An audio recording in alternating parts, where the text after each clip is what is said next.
Welcome to the Technical Writing Success Podcast from Kurt Robbins, where we help you get smarter than your competition. This is episode 173. I'm Daphne. And I'm Fred. And we are really excited to jump into this one. This topic was actually suggested by our producer, Kurt Robbins. It's a great suggestion. It's probably one of the best technical case studies we could look at right now. Oh, for sure. The complexity, the scale. Yeah.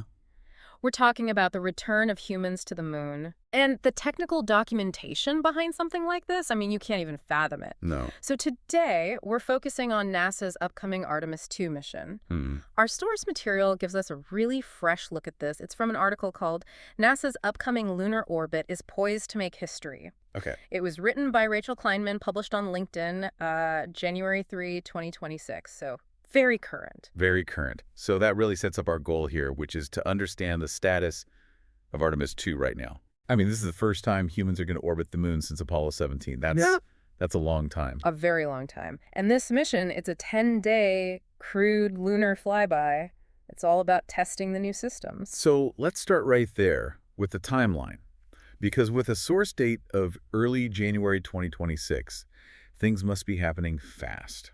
They are. The source is pretty firm on this. The earliest launch opportunity for Artemis 2 is set for February 6th, 2026. So just a month away from the article's publication. Right. But, you know, this is deep space stuff, so there's flexibility built in. They have launch windows that go all the way through spring. Probably no later than April, I'd guess. Yeah, that's what the source indicates. It's all about orbital mechanics, getting the trajectory just right.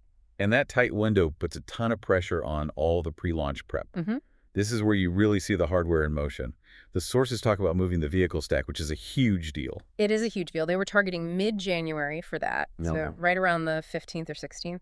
And that's the move of the fully stacked rocket from the Vehicle Assembly Building, the VAB. The iconic VAB. All the way out to Launch Complex 39B, LC-39B. And that move alone is just a massive technical feat, right? They use that crawler. Yeah, the crawler transporter, it's basically moving a skyscraper very, very slowly. But it's not just for pictures. It's not just a photo op. No, not at all. This move is what enables that final critical phase of testing. The wet dress rehearsal. Exactly. The WDR. You can't skip it. And for anyone who doesn't know, that's basically a full launch countdown simulation. It is. They do everything but light the engines. They stop just seconds before ignition. But the key part is the wet part, right? Yeah. The fuel. Right. They pump hundreds of thousands of gallons of super-cooled liquid hydrogen and liquid oxygen, all that cryogenic fuel, into the tanks. So it's the ultimate systems check. It's the ultimate check. It's not just the rocket. It's the ground equipment, the software, the umbilicals, the teams. Everything has to work perfectly together. And the documentation for that, the checklists, the procedures, it has to be flawless. If it's even slightly off, they have to scrub. So it's a test of the hardware and all the knowledge behind it. Speaking of the hardware, the Space Launch System, the SLS, Yeah. It's just enormous. It's the most powerful rocket flying today. The source describes the stack. You know, you have that huge orange core stage. Yeah. The two big white solid rocket boosters on the sides. And then Orion, the actual spacecraft for the crew, sitting right on top. Right, tucked under that launch abort tower. And that orange color on the core stage. That's not just paint, is it? No, that's the spray-on foam insulation. It's a critical piece of material science to keep all that cryogenic propellant from basically boiling off. Wow. So while the hardware is incredible, it really comes down to the 4 people who are going to be sitting on top of that thing. It does. So let's talk about the crew. Agreed. Because the crew for Artemis 2, it makes this more than just an engineering test. It makes it a real moment in history. It really does. You have Reed Wiseman, Victor Glover, Christina Koch, and Jeremy Hansen. Jeremy Hansen's from the Canadian Space Agency. Yes. And that specific crew composition means we're going to see 3 major historical firsts on this one flight. Okay, what's the first one? First, Victor Glover. He will become the first Black person to travel around the moon. That's incredible. The source has a great line for it. It says, to shoot the moon. I love that. Shoot the moon. Yeah. It's a landmark moment. Absolutely. Then second, Christina Koch. She's set to be the first woman to orbit the moon. Another huge milestone. It is. And the third really speaks to the international part of this. Jeremy Hansen. Jeremy Hansen, the first non-American astronaut on a crewed lunar flight. His being there is a really big deal for future collaboration, like with the Lunar Gateway. Right. It's not just symbolic. It implies a whole level of technical integration, doesn't it? Oh, completely. The documentation, the safety protocols, everything has to be perfectly synchronized between NASA and the CSA. So, okay, they're up there for 10 days. What is their main job? They're not just, along for the ride. No, definitely not. Their primary job is to test and validate Orion systems in a real deep space environment, something you just can't perfectly fake on Earth. The life support, navigation, all of it. All of it. And they're on what's called a free return trajectory. Let's break that down, because that sounds simple, but it's really not. It's not. It's a very elegant piece of orbital mechanics. It means the flight path is designed so that if everything goes wrong, like they lose all propulsion, the moon's gravity will naturally swing the capsule back towards Earth. It's a built-in safety net, a gravitational insurance policy. Exactly. It guarantees a path home, even in a catastrophic failure. So the crew, they are the ultimate test pilots, checking every system under real deep space radiation and stress. Looking for that tiny little glitch a sensor might miss. Precisely. Okay, so that really covers the timeline, the hardware, and the crew.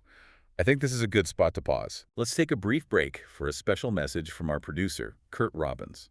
Hi, this is Kurt Robbins. First, thanks for listening. I truly appreciate your support. I want to let you know that I'm currently accepting new clients. My rates are affordable, and I have more than 25 years of experience working for enterprise companies like Microsoft, Northrop Grumman, Oracle, PNC Bank, FedEx, USAA, and Wells Fargo, among many others. If you want to improve your IT documentation and communications, hire me. I deliver fast, know how to use AI to improve efficiency and accuracy, and love going the extra mile to satisfy my clients. Thank you for subscribing and listening. Back to you, Daphne and Fred. Welcome back to the Technical Writing Success Podcast. So before the break, we were detailing how Artemis 2 is really this massive, comprehensive safety test. Right. And now I think we should zoom out a little bit, look at the bigger picture. The legacy. The legacy and the strategic shift this represents. I mean, you have to understand how different this is from the Apollo missions. Apollo's a sprint, right? Driven by the Cold War. Get there, plant a flag, get back. Exactly. It was about speed and politics. Artemis is, well, it's a marathon. It's about building something that lasts. Sustainability. That's the word. The whole point of Artemis isn't just to go back to the moon. It's to build a sustainable, long-term human presence in deep space. The Lunar Gateway Station, bases on the surface. All of it. So Artemis 2 is the mission that proves the technology is safe enough to start building all of that. It paves the way for Artemis 3 to actually land. So it's a direct bridge from today's engineering to that long-term goal of, well, Mars. It is. And that means the whole engineering philosophy has to change. You can't use one-off expendable systems anymore. You need reusable, maintainable hardware. Standardized parts. And comprehensive documentation. Think about the maintenance manuals for a lunar base. It's a whole different world of technical writing. It really is. And this mission, it's built on decades of learning. It's not just new rockets. The software must be light years ahead of Apollo. Not even comparable. We're talking millions of lines of code that have to be verified and validated. You need these massive traceability matrices proving the code does what the paper requirements say it does. And that's where the international collaboration gets tricky again, I'd imagine. Making sure the Canadian-built robotic arm for the Gateway speaks the exact same technical language as NASA's systems. That is a monumental task managed entirely through documents and procedures. The level of precision is just staggering. It is. And it feels so abstract and massive, but the source brings it down to a really human level with one detail. The closeout crew. Yeah, the closeout crew. The last people to see the astronauts before they shut the hatch. It's such a powerful image because it shows that this entire multi-billion-dollar system, this marvel of engineering, still relies on individuals doing their job meticulously. They're the last line of defense. They're making sure every physical switch matches the final checklist. They're the final QA check. Their sign-off is the final bond of trust between the astronauts and the entire technical infrastructure on the ground. So when we pull it all together, Artemis 2 is so much more than just a trip around the moon. So much more. It's a critical safety test of this massive modern hardware. The SLS and Orion. Right. And it's validating the entire plan for building a sustainable future in space with international partners, all setting the stage for Mars. It's the mission that proves the engineering is sound and the documentation is ready for the next giant leap. It's the next chapter, and it's built entirely on precision, resilience, and really, really good engineering. Thank you for listening to the Technical Writing Success Podcast from Kurt Robbins, where we help you get smarter than your competition. Remember to like, subscribe, comment, and share. We'll see you next time.